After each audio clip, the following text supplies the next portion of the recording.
Ciao grandissimi, benvenuti su Food Stories, io sono Leo, oggi sono qui per iniziare una nuova serie che appunto comprenderà tutta una serie di video molto brevi e sintetici che andranno, diciamo, non a sostituire i vecchi contenuti, quelli che faccio di solito, perché quelli continueranno comunque ad esistere, ma andranno a coprire un po' quelle esigenze, magari mie, magari vostre, nel sapere magari lo stato di salute di una mia pianta, nel sapere magari cosa sta succedendo a una preparazione che sto facendo in cucina, insomma, mini video in cui vi parlo di piccoli argomenti e saranno video diciamo di 2-5 minuti, non voglio andare oltre, troppo oltre questa soglia, ecco.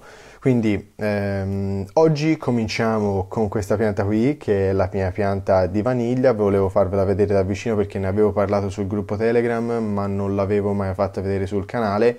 Quindi oggi, insomma, il primo mini video, che alla fine non sarà nemmeno un mini video vista questa introduzione, però oggi andiamo a parlare della mia pianta di vaniglia. Ecco qua la mia pianta di vaniglia, ragazzi, è una pianta che comunque ancora non è gigantesca, però insomma è una pianta che mi pare abbia buttato dalla prima gemma, diciamo, verso agosto. Quindi insomma una pianta abbastanza giovane, una pianta che è nata da questo oggetto qui, che appunto era una semplice talea. Avevo preso 4 talee su eBay, ad un prezzo insomma anche abbastanza elevato. Però ecco, per risparmiare ho deciso di prendere marze, che appunto sono queste qui che adesso è in orizzontale, poi vi spiegherò anche il motivo. Marze che non avessero radicato, perché se te vai ad acquistare su eBay delle marze di vaniglia già radicate, costano praticamente il doppio. Quindi sono andato ad acquistare queste marze qui e ho risparmiato un bel po' di soldi comunque, a parte questo. Avevo preso 4 talee, 4 pezzi di ramo non radicati, avevo utilizzato il classico metodo, no? Quello che utilizziamo un po' tutti per le talee, pensando di fare bene, cioè mettere la talea in un vasetto per verticale. Però ecco, di tutte e 4, 3 erano praticamente morte ed era soltanto sopravvissuto a questa, quindi ho detto, vabbè, andiamo su internet a vedere se c'è un modo per farla riprodurre in modo più semplice e più sicuro, perché visto che questa era l'ultima che mi era rimasta, ho detto proviamo a vedere di trovare un metodo un po' migliore. E infatti sono andato su internet e ho visto che nei paesi di origine, diciamo nei boschi, in questi posti qui, per farle attecchire loro prendono il tralcio, lo mettono disteso in terra e lo ricoprono semplicemente di foglie, e questo appunto mette le radici. Quindi io avevo bisogno di trovare un vaso che mi permettesse di mettere la marza così in orizzontale, però non avendo un vaso tanto grande e basso, perché a me interessava che fosse basso perché se no rimane troppa acqua e poi la talea marcisce. Quindi ho preso questa bottiglietta, l'ho tagliata diciamo nella parte laterale e ho inserito questa marza in questo modo. Guardate, cerco di farvela vedere meglio.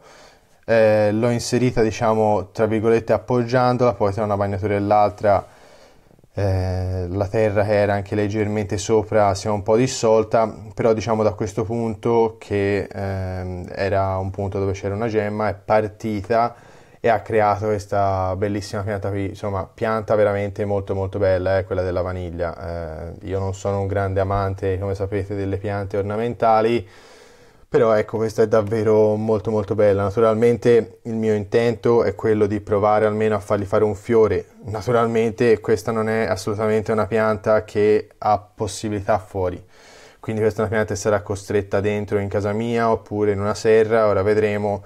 Però ecco, pianta che è davvero molto molto bella da vedersi e sicuramente crescerà ancora molto.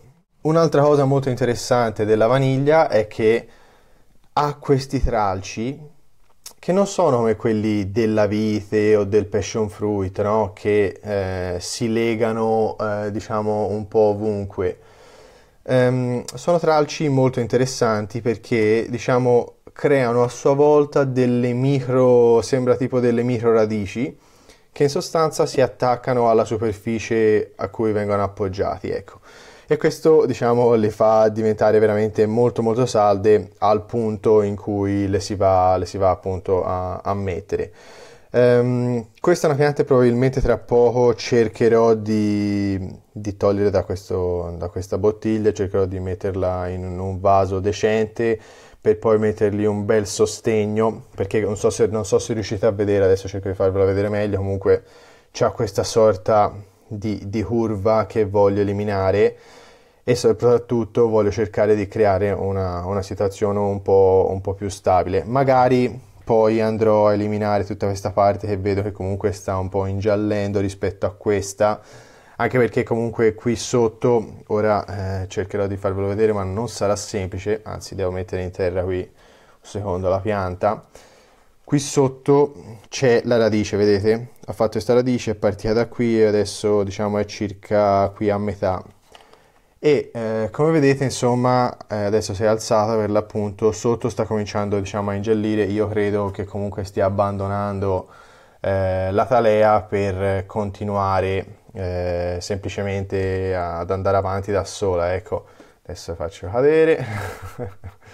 Comunque insomma guardate ragazzi, pianta veramente eccezionale, pianta molto molto bella, pianta che non vi avevo mai fatto vedere perché appunto pensavo che fosse tutto morto, poi a un certo punto ad agosto ha preso e ha ributtato questo oggetto, quindi sono molto molto contento, pensavo di averle perse tutte e quattro, invece era rimasto soltanto questo oggetto, sempre verde, però appunto non era ributtato, poi alla fine d'estate ha deciso ed è partita. E quindi niente, insomma ragazzi, siamo arrivati alla fine di questo video, di questo nuovo video, questo nuovo mini video, e noi ci si vede alla prossima, sempre qui su Food Stories. Ciao ragazzi!